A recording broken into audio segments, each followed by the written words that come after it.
just a clique. If anything's gonna be a clique of superstars, it's a dream team. That's where we're looking to take it. So, and I mean, there's no disrespect to the empires before, because one day hopefully they'll have another empire bigger than us, because everything like supposed to get better with time. Like, I mean, there's supposed to be someone that comes along better than Michael Jordan. Some people feel it's Kobe. I don't get involved in that conversation, but it's really like, it's more competitive than in basketball. You have way more superstars jumping out the gym these days, whereas before you only had the elite, the Larry Bird, the Jordan, the Magic Johnson. These days it's crazy. It's more superstars in the NBA. So we're going to be bigger than them, hopefully, and then one day somebody's going to just, hopefully history just keeps going and repeating itself, and music gets better and empires get better, and hopefully the world just keeps getting better, you know? With the absence of Wayne at this moment, how do you feel your team has been affected, or it affected their work ethic, or anything at that point? The team's been affected. Before, we all used to come to Miami and meet up as one. We still do it sometimes, but it's not as often. Wayne's absence, that's a big part right there. Also, I mean, they're affected by, you can't call him for advice like when you kind of wait till he call me, and then they have to let me know, and then I'll call them on three-way or something if they need to holler at him about something, you know. For the most part, I mean, they turn to me for stuff like that, but if they wanted to holler at him like about a verse, is this verse cool, we need it, you know, we just want his approval, or if he can help me out with this line or something, you have to wait. I mean, other than that, it's pretty much just the fact, like I said, you can't call him like when you want. You have to wait. I mean, he's also like, this is a family, and people see that. Like, that's why I think people love the unity, and he's a big part of, really the biggest part of the family. He's the reason why we all together, basically. So, but we pretty much stand strong. Though. We have good times. Like, we did MTV Spring Bling. We all rocked it. And I get a lot of texts late at night from a lot of different artists saying how they miss him and they can't believe he's gone. You know, it's like I said, it's like a brother sisterhood there. So that's one of the biggest things that his absence has affected. I could imagine that now that he's at Rikers, he's in a different mindset. What can we expect from him in terms of music this year? Let's say expect the unexpected.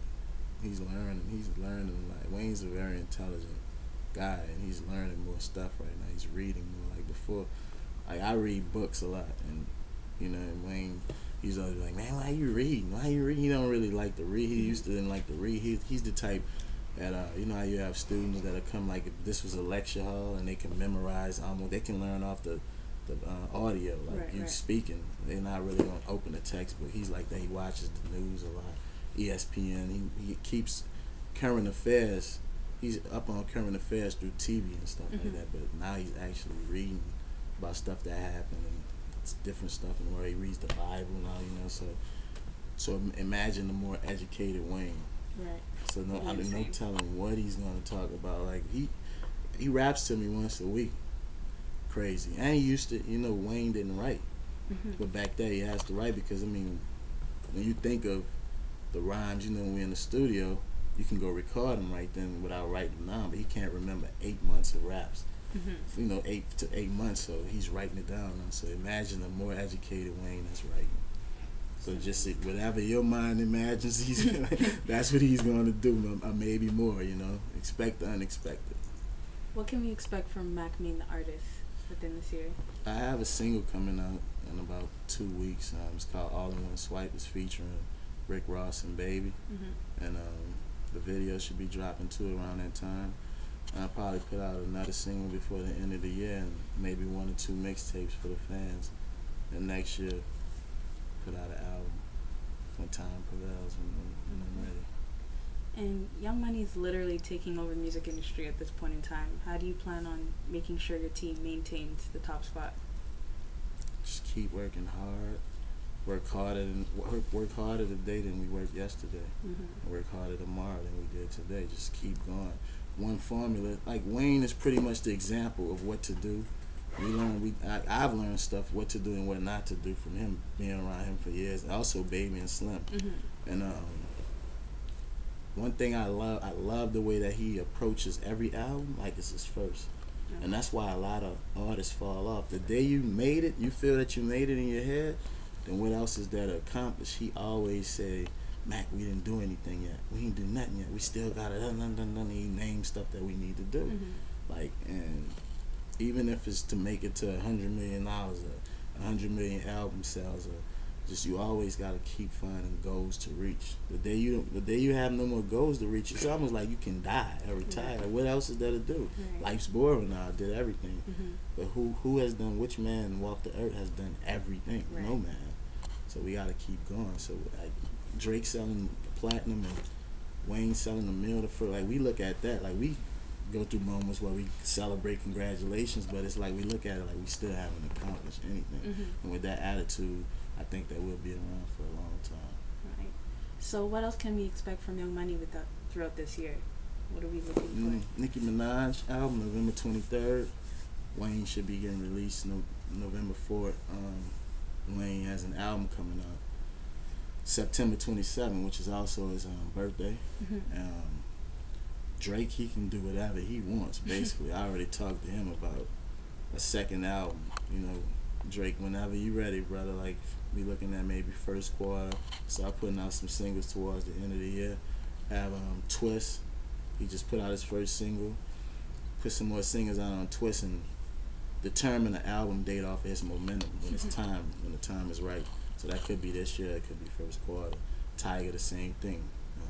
First single coming out. Album could be coming out this year, first quarter. And also just starting off a few other of the artists' careers, putting out a few singles on them, from Gutter to Chanel to Lil Chucky, J Mills. It's a few people that's ready. All of the artists are ready. It's just when is the time. Just the time, right? As far as talent wise, we don't really mess with you if you're not ready. You know, we need you to be ready when you come in. But we're gonna work with you too. But also, I'm gonna start branching off into a few other genres of music. So. Like some rock. Yeah, I need a band. There's a few more things that we need. We're trying to make this like Motown. Like we're not trying. That's what I'm saying. Our goals are different from what the previous people's goals probably. Like we trying to just make this where we have our hands on every aspect of music. Right. Even if we could create a new genre, you know. That's hot. Yeah. Can you expand on Kush Entertainment and your affiliation with what exactly that is? Kush Entertainment, it's me and my partner. His name's T. Hilly, and I call him the CEO. I'm the CFO. Okay. I'm really the investor. I just step in and make the last decisions, but it's his goals, it's his ideas. He puts out the DVDs for artists that are underground and upcoming, and also established artists get on there too, and we try to show a different side of those artists that the fans may not know, you know, because the labels, they don't really try to show the personality, they just worrying about the music. So we try to help the artists out, that maybe the fans are like the personality, and make people see the person that they really are, and also get exposure for the upcoming artists. So that's T. Hilly's thing, and I'm part on it too. I'm the CFO. Yeah. What's your favorite online magazine? My favorite online magazine is Jaea Magazine. Thank you. I'm a faithful reader. I love it. And shout out to Mack Maine for sending me Jaea Magazine. We're out.